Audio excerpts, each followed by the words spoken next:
What's going on for you? How could I help? I guess my biggest struggle right now is flaw questions. I can't seem to always identify the flaw between the conclusion and support correctly each time, which is obviously hindering me from answering the question right the first time.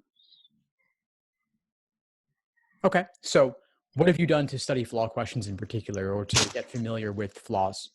Um, I've done a lot of just like flaw questions themselves and just like watching videos like your videos on flaw questions and like how to identify flaws and practicing with not necessarily like LSAT questions, but just identifying flaws in like random scenarios or passages that like are provided on the internet and things like that. But mostly just doing the questions over and over again and reviewing the questions. And it seems like I get it on the second time and like that I know why I'm getting it wrong, but I'm still getting it wrong the first time Okay. And afterwards. how many flaw questions have you done? Um, Probably about like just flaw questions themselves. I've Yeah. done them in the prep test from like 60, 57 to 65. All like the just flaw sets in those prep tests so far, and I'm just like working my way backwards and forwards throughout the prep tests. Okay. So let's say that's maybe 7 or 8 exams. And let's say there's maybe 6 flaw questions per exam at most. Mm-hmm. That would be like maybe 40, 50 flaw questions Yeah, total, let's say. yeah, Okay. It's a decent number, but there are still many more out there you can practice on. yes, yes. I also have flaw workshops inside the course. Have you seen those? Yes, I have. I'm just slowly making my way through them whenever I do get the chance to be able to like focus and sit down and watch some videos. Mm-hmm. Do you ever notice a distinction between classic logical fallacies and flaws that are unique to an argument? Yes and no. Like I feel like I'm getting the easier flaw questions right where I can identify the flaw, and then like when it's a little bit more wordier, that's where I get really mixed up. Mm-hmm. Okay. What do you think you could do to change that? I think really just practicing more, just maybe trying to practice more in general with the flaw statements of trying to identify the flaw between the argument and trying some of the harder flaw questions. Yeah, that could work. That could work. There's tons of flaw questions out there, like I said, to practice on. Mm-hmm. So I would just do more of them. And then another game you could play is treating it like you're really having a conversation with somebody.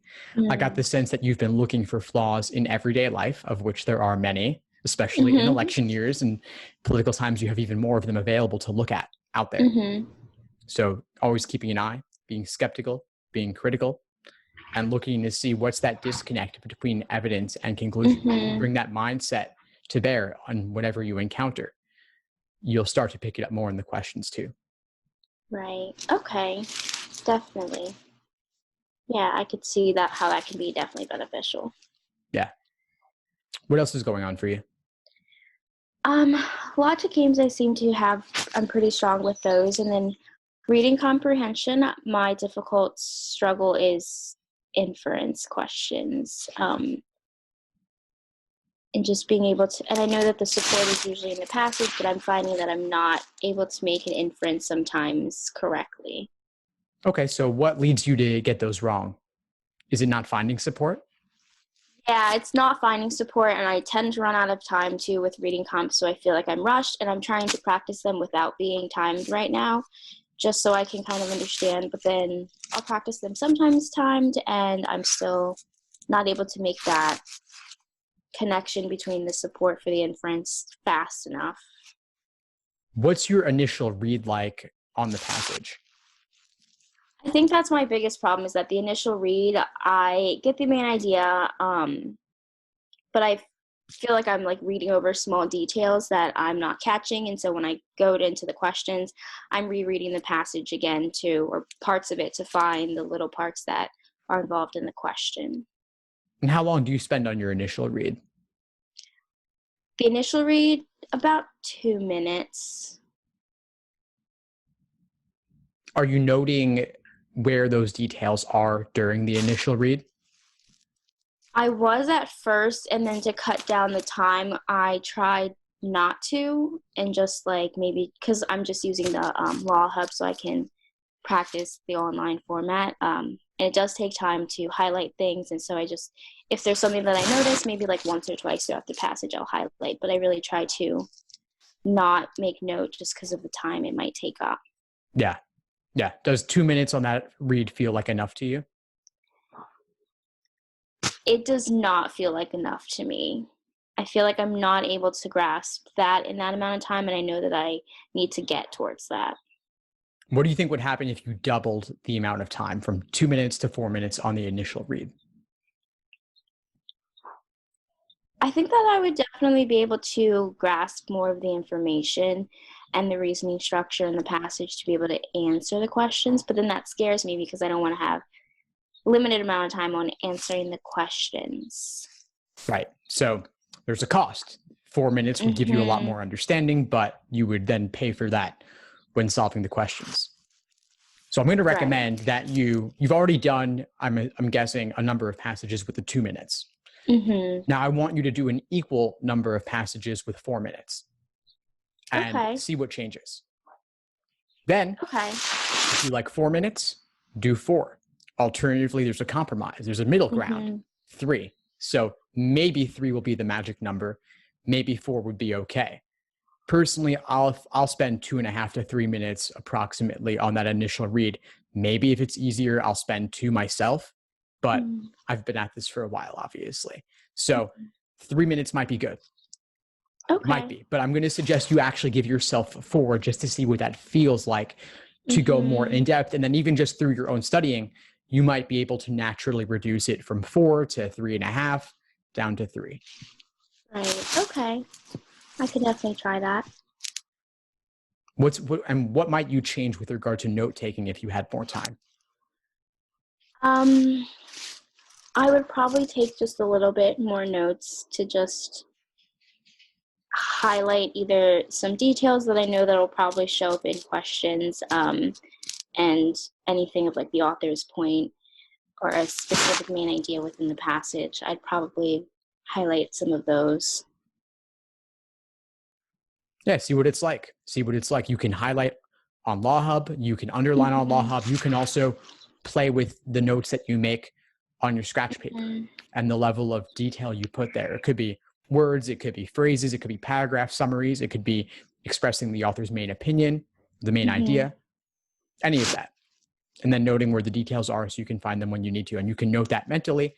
You can also jot it down, or you can annotate it on the passage. Okay. I can definitely try that then. Cool. And when are you taking the exam? August 29th.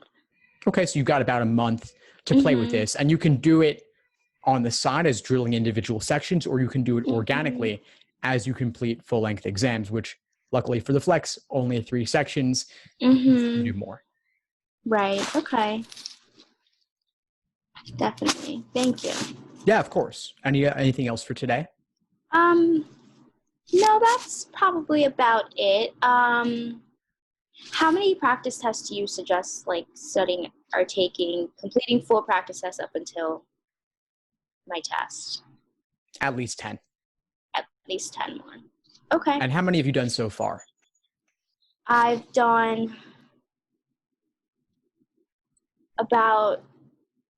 so there's the practice test where I've just been doing the questions, and then from, I think I said it was like early 60s to about like mid 70s right now. I'm just working my way up. Cool. Great. And with a month between now and test day, how many more are you looking to do? I'm planning on completing all of the tests up until the last prep test that is available in Law Hub. And then if I have any time, going back and doing any tests that I may have already done. Okay, so if we're going from the 70s through 89, that's potentially 15, 20 exams. Right. So how are you planning to budget those over a month? So my plan is on the days that I'm off, I will do at least like one full test. So that's 2 days that I have off, and then throughout the week, I work third shift, so I have like the morning available. I'll probably try and do 2 more prep tests like in the morning and sit down and just do like 3 sections though. So I'm trying to fit in like 4-ish a week, but spread out obviously, so I don't burn out. Yeah. So never on consecutive days should you do a full length timed exam. So Okay. if you're doing 4, I wouldn't make them all full length sittings. Even if they're 3 sections, it's still a lot. So maybe you want to do 2 as full length exams, maybe 3 since it's flex, they're shorter. I wouldn't say that for 5 section exams necessarily. Then the others you could do as individual timed sections scattered and then combine them, obviously knowing that the score could be inflated because endurance was less of a factor, doing them divided up. But still, you're working through the material. Right. Okay, yeah, I can definitely probably just do some timed sections by themselves, not get too overwhelmed. Perfect. Great, Tanisha. Well, I'm glad we connected. Before we sign off, what would you say is the biggest insight you got from our call today? The biggest insight is approaching the reading comprehension questions. I think that I didn't realize that I could adjust it to like my own needs right now, and just like I was so focused on timing, and so just actually thinking that maybe I could just adjust it to fit my strengths right now and go from there. Perfect. Well, keep at it. All the best over the next month, and I'll see you in class soon. Thanks for tuning into the show. Please subscribe if you haven't done so already to be notified of new episodes as I release them, and feel free to reach out if you need anything at all as you move forward with your prep. I'm happy to help however I can. In the meantime, I'll wish you all the best and take care.